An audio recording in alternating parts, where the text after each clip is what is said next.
Hello everybody, Wild Bill for America here. Thank you for watching. Now we all know that Islam has given the world a lot of things that will be long remembered. They invented the fine art of skyjacking, suicide bombers, and taqiyya, the art of lying to infidels. They are the only religion to develop a preschool program where the children sing about exterminating Jews, and I do believe they are the only ones to demolish 2 skyscrapers while 3,000 people were still inside. Yes, Islam has a long and proud history of doing things that nobody else does. But by far the most creative invention of Islam is the Palestinian, a person who has never been seen before in the modern world, who supposedly lived in a nation that never existed. The Palestinian was invented shortly after the nation of Israel sprang into existence as the new name for the traditional home of the Jewish people. Now, prior to the invention of the Palestinian, the Arab nations had been lusting for the land of the Jews because the hard-working Jewish people had transformed that dry, parched desert land into a well-irrigated and beautiful oasis, and the Arabs decided they wanted it. So in the traditional Muslim style, they sent in massive armies to massacre the Jews and steal their land.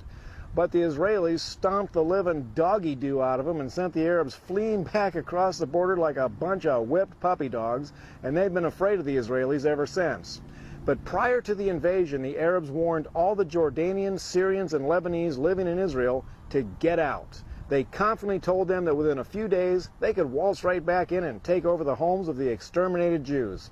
But when the Arab armies failed to capture even one Jewish home, the Arabs who had left had no place to go.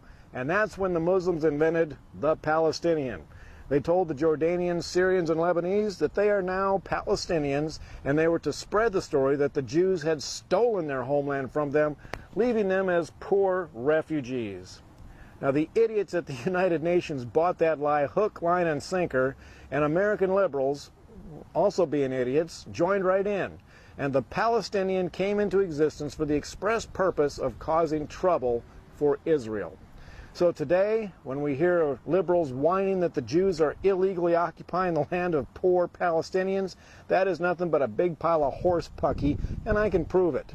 The next time you talk to one of these supporters of the poor Palestinians, ask them a few questions. Like, what year did the nation of Palestine come into existence? What were its national borders, and what year did it cease to exist? Well, since it never existed in the first place, they won't be able to answer you. But don't stop there. Ask them, what currency did the nation of Palestine use, and why is there no history of it? And ask them if they can name one leader of the nation of Palestine prior to Yasser Arafat. Of course, these questions tend to force liberals to face truth. Now, normal people, when confronted with truth, tend to change their opinion if necessary.